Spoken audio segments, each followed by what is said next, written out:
नमस्कार साथियों, एक बार पुनः आप सभी का स्वागत है, हार्दिक अभिनंदन है आपके YouTube चैनल पर। हम आपको हमारा बेस्ट देने का प्रयास कर रहे हैं और मुझे आशा ही नहीं अपितु पूरा विश्वास है कि आप लोग भी इसका फ़ायदा लाभ ज़रूर उठा रहे होंगे, खुद पढ़ रहे होंगे, साथ साथ अपने यार दोस्तों को भी बता रहे होंगे। कहीं ना कहीं अगर हम आपके थोड़ा सा भी काम आ जाएँ तो हमारा YouTube पर वीडियो बनाने का उद्देश्य सार्थक हो जाएगा। दोस्तों, जो वर्तमान में हम पढ़ रहे हैं वो पढ़ रहे हैं संविधान का भाग 5, और भाग 5 में हमने सबसे पहले राष्ट्रपति महोदय को स्टार्ट किया। राष्ट्रपति महोदय की शक्तियां हम वर्तमान में पढ़ रहे हैं। राष्ट्रपति महोदय की प्रशासनिक शक्तियां हम लोगों ने पढ़ ली, विधायी शक्तियां हम लोगों ने पढ़ ली, विशद विवेचन हम लोगों ने किया, ठीक है। मनोनयन की शक्ति भी हम लोगों ने पढ़ ली थी।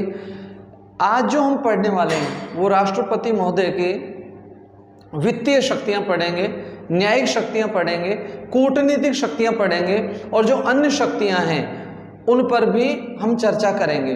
हम सबसे पहले साथियों राष्ट्रपति महोदय की वित्तीय शक्तियों की बात करते हैं, फाइनेंशियल पावर, ठीक है। वित्तीय शक्तियों की हम बात करें तो सबसे पहले हमारे सामने धन विधेयक आ जाता है। दोस्तों, आमतौर पर हमने जाना है, हमने सुना है, देखो जब हम संसद पढ़ेंगे, लोकसभा पढ़ेंगे, तब इन विधेयकों पे हम विस्तार से चर्चा करेंगे। अभी चूंकि हमारा प्रमुख प्रतिपाद्य विषय राष्ट्रपति की शक्तियां हैं, तो हम धन विधेयक से संबंधित जो महत्वपूर्ण प्रावधान है हम उन्हीं की चर्चा कर रहे हैं जो राष्ट्रपति से संबंधित हैं। अन्यथा धन विधेयक, वित्त विधेयक, साधारण विधेयक, इन सबको हम विस्तार से जब हमारी संसद आएगी तब पढ़ेंगे। देखिए, विधेयक की यदि हम बात करें तो आमतौर पर मैं मोटी सी भाषा में कह सकता हूँ कि विधेयक दो तरह के होते हैं, ठीक है। पहला विधेयक कौन सा होता है, तो पहला विधेयक होता है साधारण विधेयक, और दूसरा विधेयक कौन सा होता है, धन विधेयक में। अब मैं कहूँ, अगर हमारी कोई संसद में ऐसा विधेयक पेश हो रहा है जो नया कर लगाने जा रहा है, या पुराने कर को वो हमारा एक सा विधेयक आ रहा है जो पुराने कर को समाप्त कर रहा है, या कर की दरों में वृद्धि कर रहे हैं या कमी कर रहे हैं, उधार ले रहे हैं, दे रहे हैं, या भारत की संचित निधि पर भारित कोई व्यय, ऐसा विधेयक हम पेश करने वाले हैं। तो ये सारे विधेयक जो होते हैं वो किस में काउंट होते हैं भाई, धन विधेयक में। अब देखो, मैं तो एक मोटी सी पहचान बता रहा हूँ कि आमतौर पर वो विधेयक जो रुपए पैसों से संबंधित होता है उसको हम क्या कहेंगे, धन विधेयक कहेंगे, और जो रुपए पैसे से संबंधित नहीं होगा उसको हम क्या बोलेंगे, साधारण विधेयक बोलेंगे। मैं धन विधेयक की बात करें तो धन विधेयक जो पेश होता है भाई, वो केवल और केवल कहाँ पेश होता है, लोकसभा में। अच्छे सवाल हैं।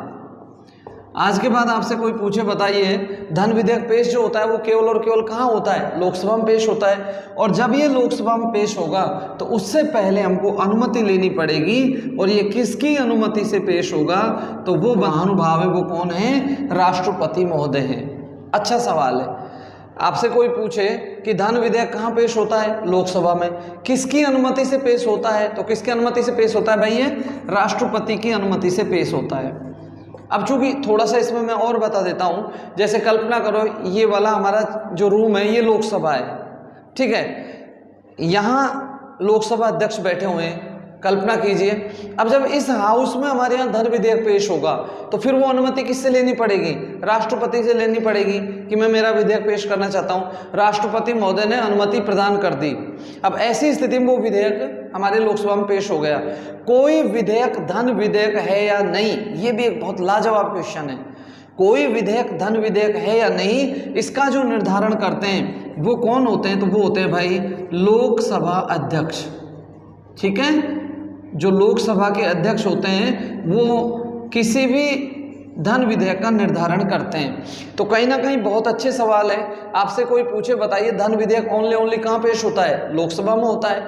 अगर वो लोकसभा में पेश होता है तो किसकी अनुमति से होता है, राष्ट्रपति की अनुमति से। और कोई विधेयक धन विधेयक है या नहीं, इसका निर्धारण जो करते हैं वो कौन करते हैं, लोकसभा अध्यक्ष। बहुत प्यारे प्यारे सवाल हैं। विगत वर्ष के प्रश्न पत्रों को यदि हम उठा के देखें तो निश्चित रूप से यहाँ से हमको क्वेश्चंस मिलते हैं।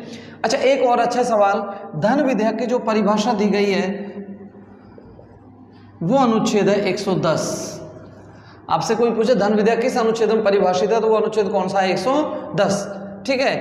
मैंने कहा मोटे तौर पर ऐसा विधेयक जो रुपए पैसे से संबंधित होता है उसको हम क्या बोल सकते हैं, धन विधेयक कह सकते हैं। एक और अच्छा सवाल, आपने ये वर्ड सुना होगा, बजट, ठीक है। बेसिकली जो बजट शब्द है फ्रांसीसी भाषा का शब्द है, और इसका शाब्दिक अर्थ जो होता है चमड़े का थैला। बजट हम जो हमारे आने वाले वर्ष का आय व्यय का जो विवरण होता है उसी को ही तो हम बजट कहते हैं, ठीक है। एक सवाल, भारतीय संविधान में बजट के लिए कौन सा शब्द आया है? तो आपका आंसर आएगा वार्षिक वित्तीय विवरण।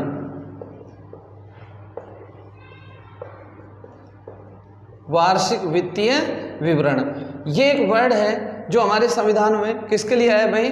बजट के लिए आया है। क्लियर हुआ? मैं आपको सबसे पहले राष्ट्रपति महोदय की वित्तीय शक्तियां बता रहा हूं, ठीक है। एक बार पुनः सुन लो आप प्लीज। मैं कह रहा था विधेयक आमतौर पर कितने प्रकार के होते हैं? 2 तरह के। पहले विधेयक साधारण विधेयक और दूसरा धन विधेयक। पहचान के लिए बताया, ऐसा विधेयक जो रुपए पैसे से संबंधित होता है उसको हम क्या बोल सकते हैं? धन विधेयक। हमें पता है धन विधेयक ओनली कहाँ पेश होता है? लोकसभा में। किसकी अनुमति से होता है?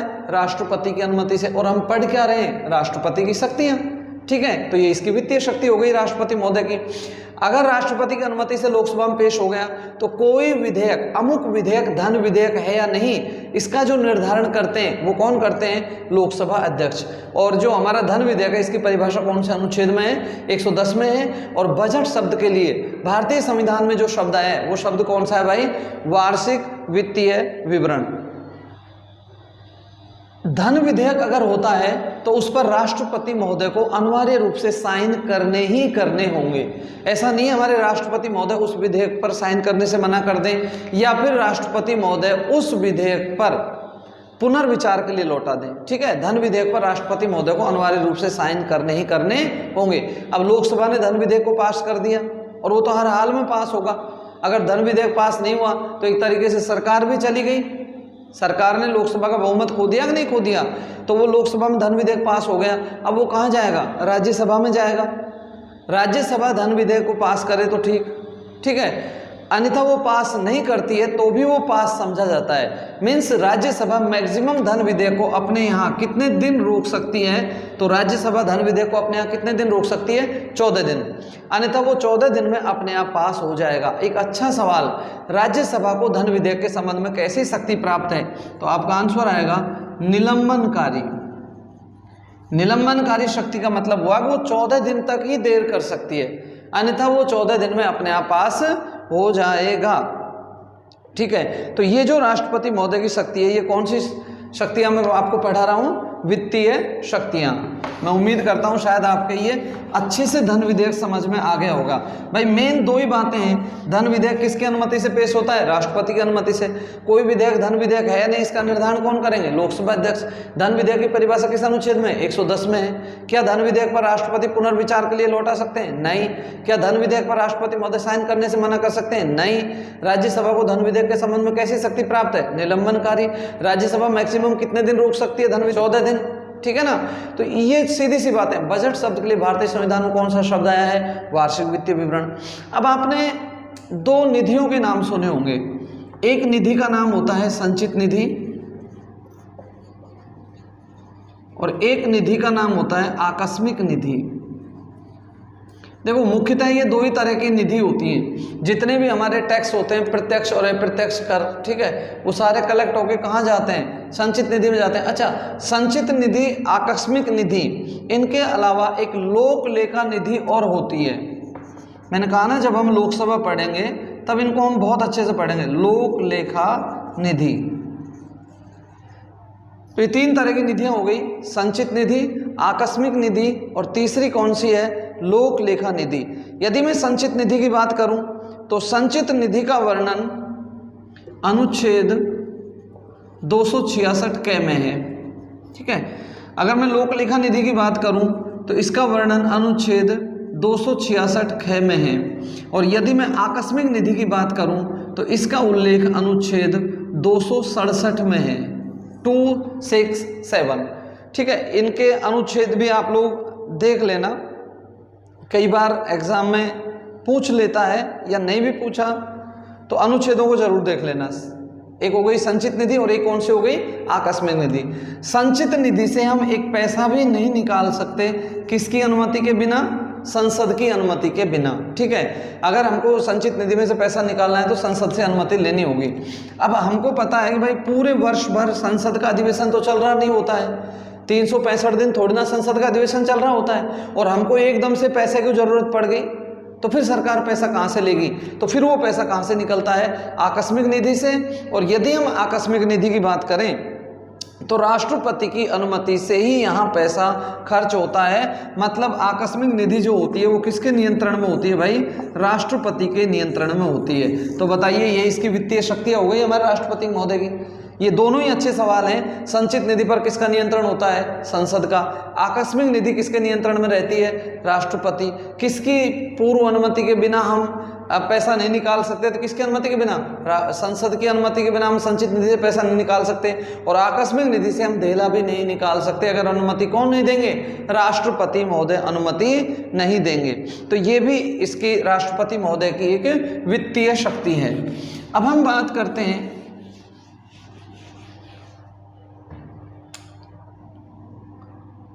अनुच्छेद 280 की। जब राष्ट्रपति महोदय की प्रशासनिक शक्तियां बताई थी उस समय मैंने इसका उल्लेख भी किया था। हाँ, प्रत्येक 5 वर्ष में एक वित्त आयोग का गठन किया जाता है। आने वाला जो प्रत्येक 5 वर्ष होता है उसमें किसका गठन किया जाता है भाई? वित्त आयोग का।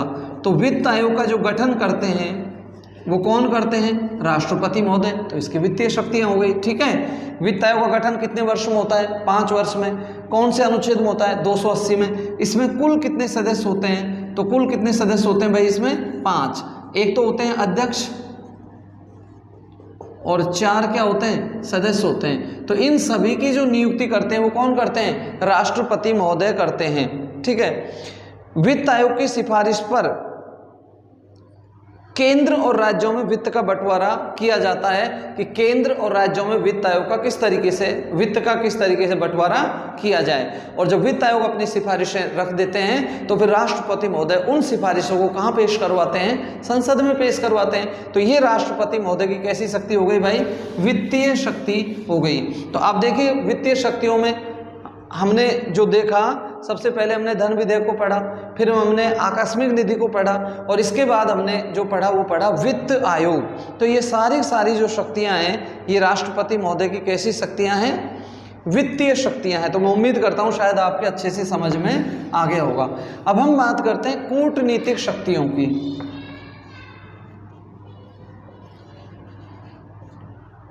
कूटनीतिक शक्तियां, ठीक है, यदि हम कूटनीतिक शक्तियों की बात करें तो इनको हम डिप्लोमेटिक पावर भी कह सकते हैं। ठीक है, डिप्लोमेटिक पावर। देखिए जितने भी राजदूत होते हैं, जितने भी उच्चायुक्त होते हैं भारत के, उन सब की नियुक्ति कौन करते हैं? तो वो नियुक्ति कौन करते हैं? बोलिए, राष्ट्रपति महोदय करते हैं। ये राष्ट्रपति महोदय की कैसी शक्ति है? कूटनीतिक शक्ति है। अब आप सोच रहे होंगे कि ये उच्चायुक्त क्या है, राजदूत क्या है? देखो, होने को तो मतलब एक ही है, लेकिन उच्चायुक्त ऐसे देश जो कभी ब्रिटेन के उपनिवेश रहे थे, जिनको आजकल हम राष्ट्रमंडल कहते हैं, शायद इसमें 54 देश हैं। ठीक है, राष्ट्रमंडल देश, कॉमनवेल्थ कहते हैं। तो वो देश जो कभी ब्रिटेन के अधीन रहे थे, औपनिवेशिक, उनको हम राष्ट्रमंडल कहते हैं। और अगर भारत के राजदूत राष्ट्रमंडल देशों में नियुक्त किए जाते हैं तो फिर उनको हम क्या कहते हैं? उच्चायुक्त कहते हैं। और राष्ट्रमंडल के अलावा जिन देशों में नियुक्त किए जाते हैं उनको हम क्या कहते हैं? राजदूत कहते हैं। तो ये अंतर है उच्चायुक्त और राजदूत में। तो ये इसकी कैसी शक्ति है? डिप्लोमेटिक पावर है। इसके अलावा जो बाहरी देशों के राजदूत आते हैं भाई, उनको भारत में मान्यता जो प्रदान करते हैं, उनके जो परिचय पत्र को प्राप्त करते हैं, वो महोदय भी कौन होते हैं? राष्ट्रपति महोदय। और ये जो शक्तियां हैं राष्ट्रपति महोदय की, कैसी शक्तियां हैं भाई? डिप्लोमेटिक। अच्छा, युद्ध की घोषणा कौन करते हैं? तो युद्ध की घोषणा भी कौन करते हैं? राष्ट्रपति महोदय करते हैं। शांति की घोषणा भी कौन करते हैं? तो वो भी कौन करते हैं? राष्ट्रपति महोदय करते हैं। अनुच्छेद 53 क्या कहता है? भारत के राष्ट्रपति महोदय तीनों सेनाओं के सुप्रीम कमांडर हैं, सर्वोच्च सेनापति। तो ये सवाल जो बेल्ट की नौकरियां होती हैं उनमें खूब आता है कि भारत की तीनों सेनाओं का सुप्रीम कमांडर कौन होता है? तो कौन होता है भाई? राष्ट्रपति महोदय। और ये जो अनुच्छेद है, ये अनुच्छेद कौन सा है? 53, अनुच्छेद 53 के तहत है। तो ये जो शक्तियां मैंने आपको बताई, ये शक्तियां कैसी हैं? कूटनीतिक शक्तियां हैं। मैं उम्मीद करता हूं शायद आपके समझ में आ गई होंगी। अब हम बात करते हैं भाई राष्ट्रपति महोदय की न्यायिक शक्तियां।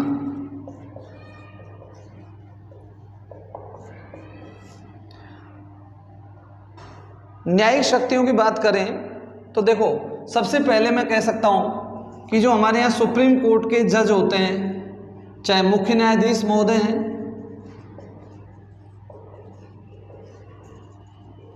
चाहे अन्य न्यायाधीश महोदय हैं, इन सब की जो नियुक्ति की जाती है वो कौन करते हैं भाई? इन सब की नियुक्ति कौन करते हैं? हमारे देश के राष्ट्रपति महोदय ही करते हैं। ये ध्यान रखना, चाहे सुप्रीम कोर्ट के मुख्य न्यायाधीश हैं, चाहे अन्य न्यायाधीश हैं। ऐसे ही यदि मैं बात करूं हाई कोर्ट, तो हाई कोर्ट के चाहे मुख्य न्यायाधीश हैं, चाहे अन्य न्यायाधीश महोदय हैं, इन सब की नियुक्ति भी कौन करते हैं? राष्ट्रपति। और आपको याद होगा लास्ट के वीडियो में मैंने अनुच्छेद भी बताया था, सुप्रीम कोर्ट का जो गठन होता है वो अनुच्छेद कौन सा है? 124। और हाई कोर्ट में हमने दिमाग नहीं लगाया था, हाई कोर्ट का जो अनुच्छेद है वो पहले और दूसरे अंकों को हमने चेंज कर दिया था, तो हाई कोर्ट का जो गठन होता है वो अनुच्छेद कौन सा है? 214। तो ये जो राष्ट्रपति महोदय की कैसी शक्तियां हैं? न्यायिक शक्तियां हैं। अच्छा, अभी एक बच्चे ने मेरे से कल परसों पूछा था कि सर, जो हालांकि ये आज हमारा प्रमुख प्रतिपाद्य विषय नहीं है लेकिन फिर भी राष्ट्रपति से संबंधित है, हाई कोर्ट के जो न्यायाधीश होते हैं इनका ट्रांसफर स्थानांतरण कौन करते हैं? उन्होंने जो मुझे विकल्प बताए, वो पहला बताया था राष्ट्रपति महोदय, दूसरा उन्होंने मुख्य न्यायाधीश बताया था। ठीक है, तो बताइए इसका आंसर क्या आएगा? तो देखो, मुख्य न्यायाधीश की सलाह पर राष्ट्रपति महोदय ही स्थानांतरण करते हैं। अगर मुख्य न्यायाधीश महोदय अलग आए और राष्ट्रपति महोदय अलग आए तो हाई कोर्ट के न्यायाधीशों का स्थानांतरण कौन करेंगे? तो वो कौन करेंगे? राष्ट्रपति महोदय करेंगे। और ये इनकी शक्ति कैसी शक्ति है भाई? कहीं ना कहीं देखा जाए तो न्यायिक शक्तियों में ही शामिल किया जाएगा। अब हम आते हैं अनुच्छेद 72 पर, जिसको हम कहते हैं क्षमादान का अधिकार।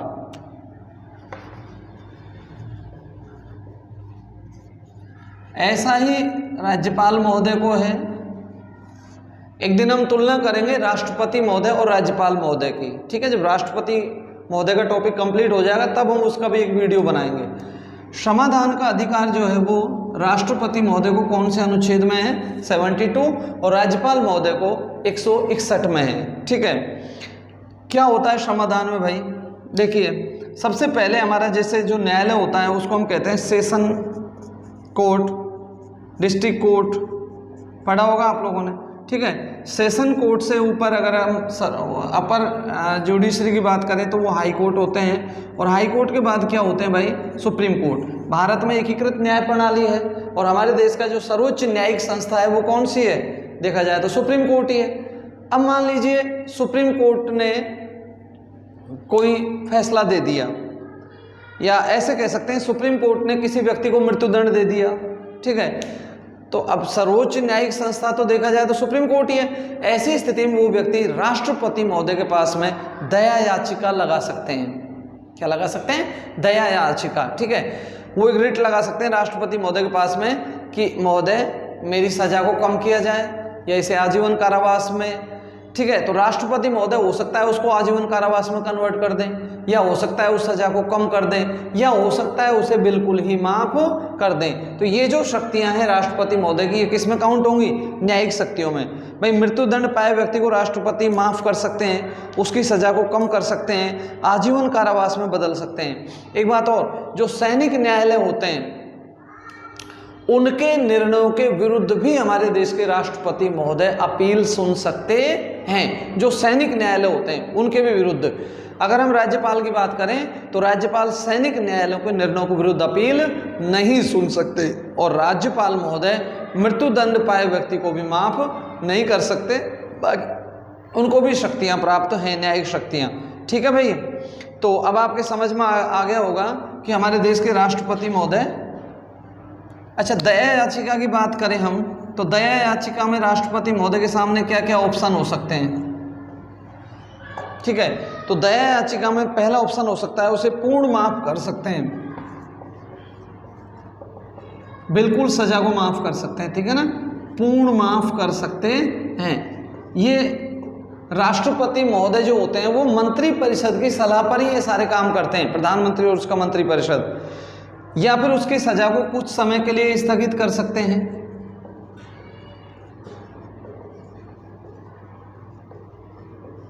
कुछ समय के लिए क्या कर सकते हैं, स्थगित कर सकते हैं, या फिर सजा को कम कर सकते हैं,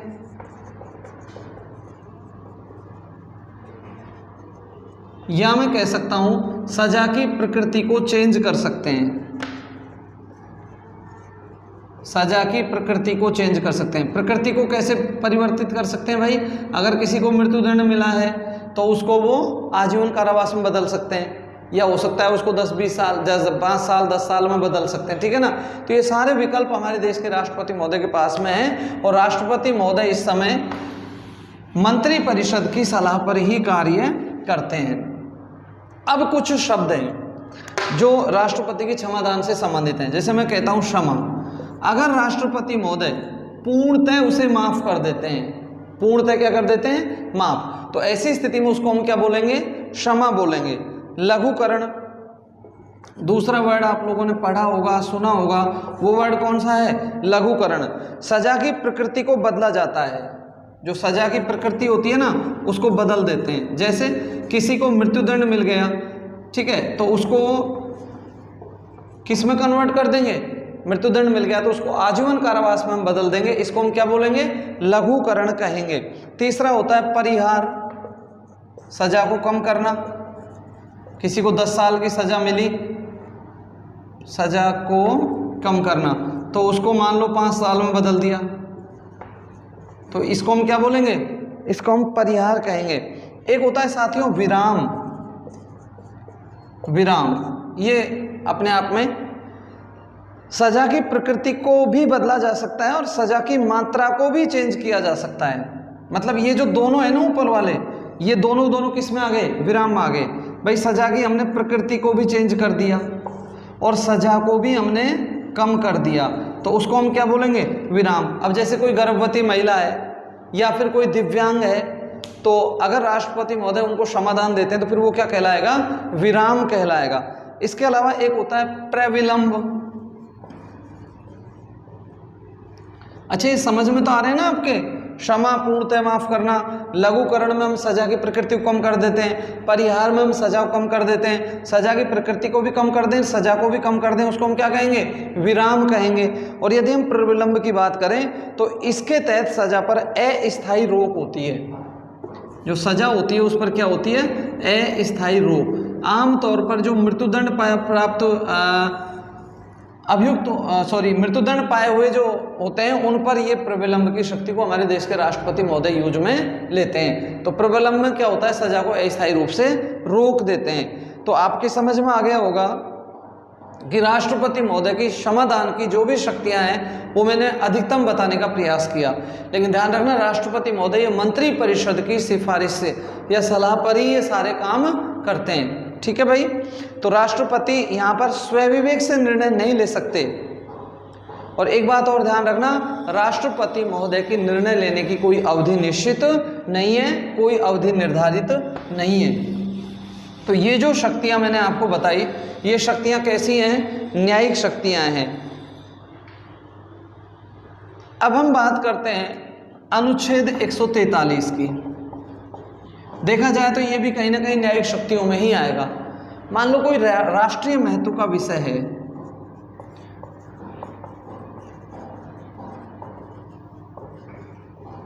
राष्ट्रीय महत्व का विषय है और उस राष्ट्रीय महत्व के विषय पर राष्ट्रपति महोदय सुप्रीम कोर्ट से परामर्श मांगना है उनको लगता है कि मुझे सुप्रीम कोर्ट से परामर्श लेना चाहिए, तो क्या राष्ट्रपति महोदय परामर्श मांग सकते हैं? तो देखो, अगर राष्ट्रपति महोदय हमारे चाहें तो वो सुप्रीम कोर्ट से परामर्श मांग सकते हैं, ये ध्यान रखना। अगर सुप्रीम कोर्ट से वो परामर्श मांगेंगे तो आमतौर पर वो विषय कैसा होगा, राष्ट्रीय महत्व का वो विषय होगा। अब मान लीजिए राष्ट्रपति महोदय सुप्रीम कोर्ट के पास जाते हैं कि अमुक विषय पर मुझे परामर्श दीजिए, तो भाई ये राष्ट्रपति के जिस विषय पर परामर्श चाहा गया है ये सुप्रीम कोर्ट पर डिपेंड करता है। वो परामर्श दे भी सकते हैं और वो परामर्श नहीं भी दे सकते, बाध्यता नहीं है, ठीक है।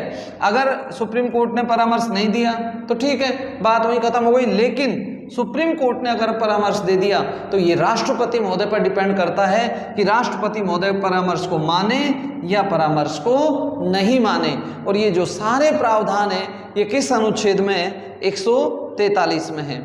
अगर राष्ट्रपति महोदय सुप्रीम कोर्ट से परामर्श मांगते हैं तो देखो एक संवैधानिक पीठ का गठन किया जाता है। किसका गठन किया जाता है? संवैधानिक पीठ। ये एक बेंच होती है और इसमें माननीय न्यायाधीश होते हैं। उनकी संख्या कितनी होती है भाई? 5 न्यायाधीश महोदय होते हैं। ये भी एक कहीं ना कहीं अच्छा सवाल है कि जब राष्ट्रपति महोदय सुप्रीम कोर्ट से परामर्श मांगेंगे तो सुप्रीम कोर्ट में उसकी सुनवाई कितने न्यायाधीशों की बेंच में होगी? तो कितने न्यायाधीशों की बेंच में होगी? 5 न्यायाधीशों की बेंच में होगी। क्लियर हो गया?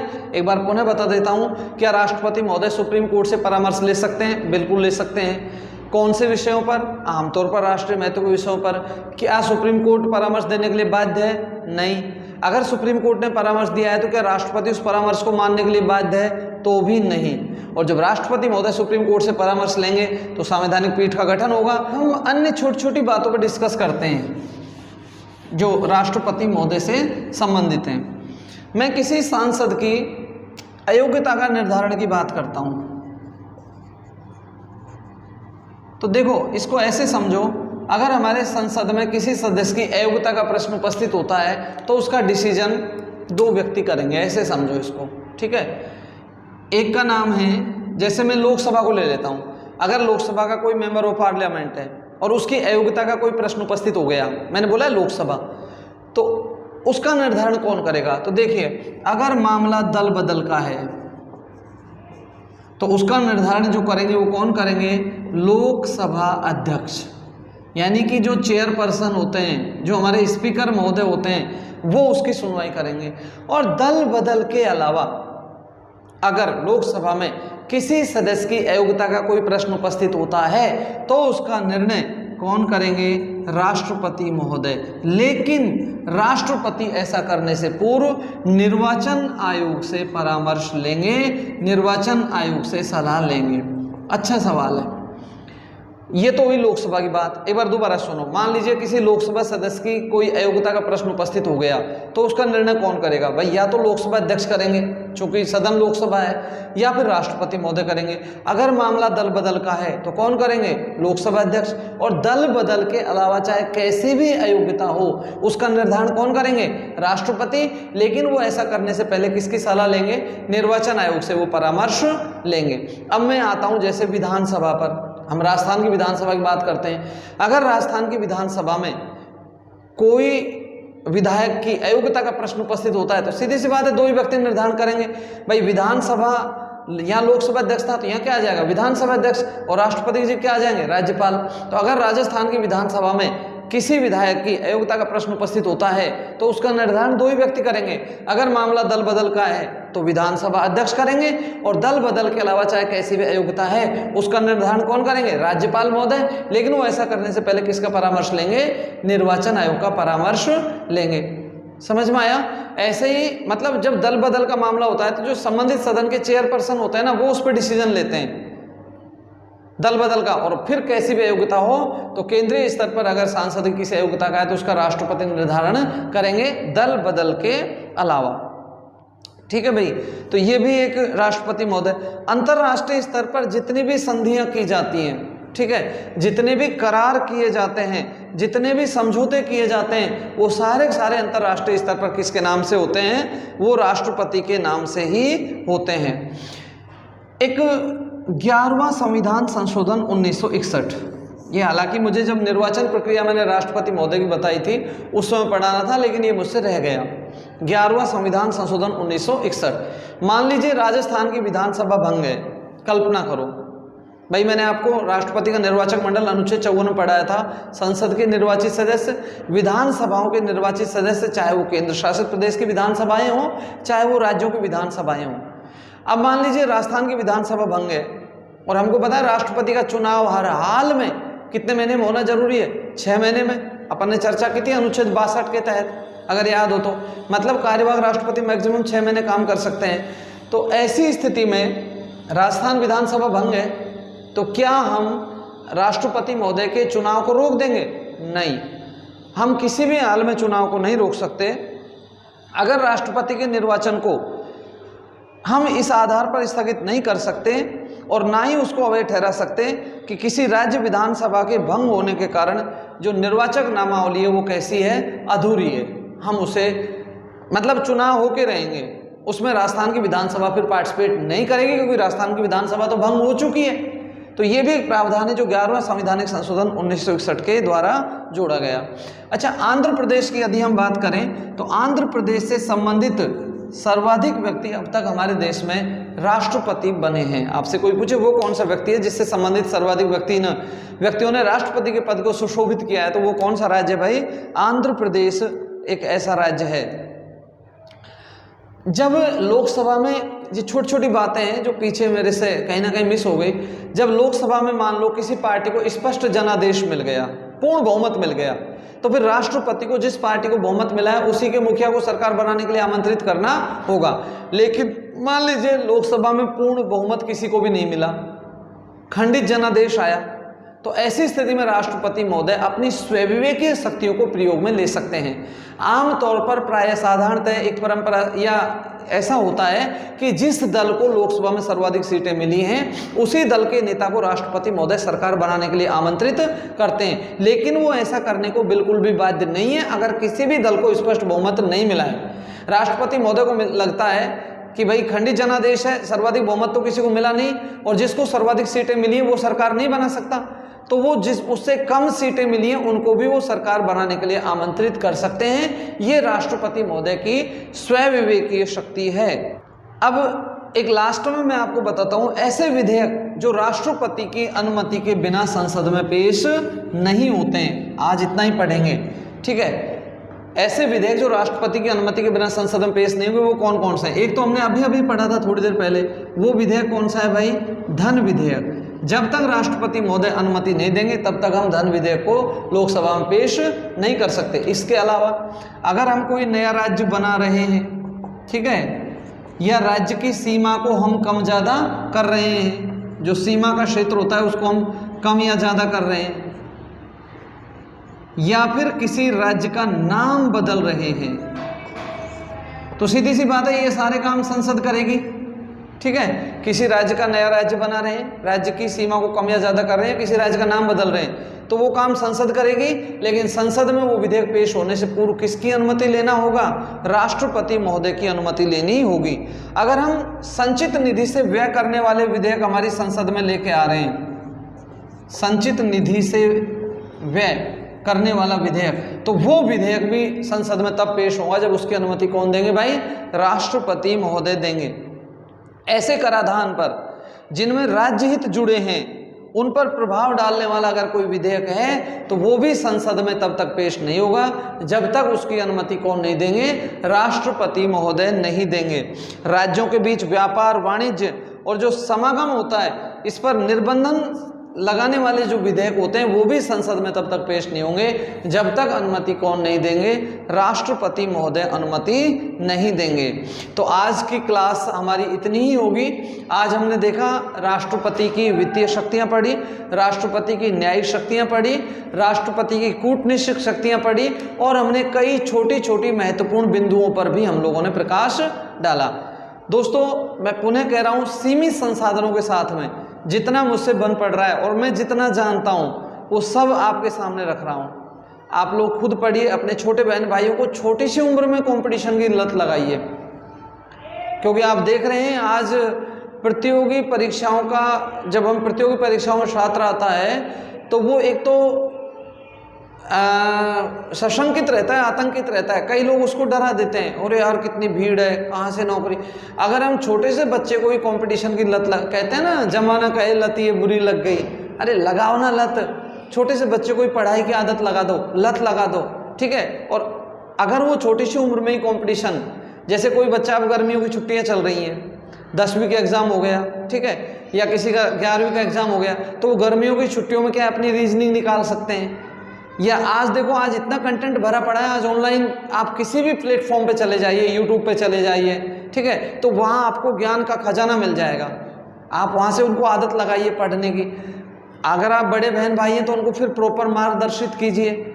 आप अगर उनको 10-20 मिनट दे देंगे ना तो ये उनके जीवन के लिए बहुत महत्वपूर्ण होगा। और एक बार अगर बच्चे की नींव अच्छी हो गई, यदि उसे लत लग गई छोटी सी उम्र से ही पढ़ने की, तो फिर वो आगे चल के अपने आप को संभाल लेगा। और ध्यान रखना, पढ़ाई कभी बेकार नहीं जाती है।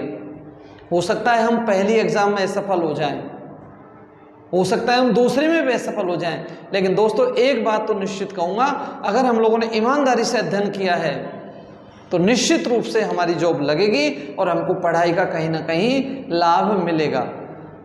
ठीक है साथियों, अगले वीडियो में आपसे फिर मिलेंगे, तब तक के लिए नमस्कार।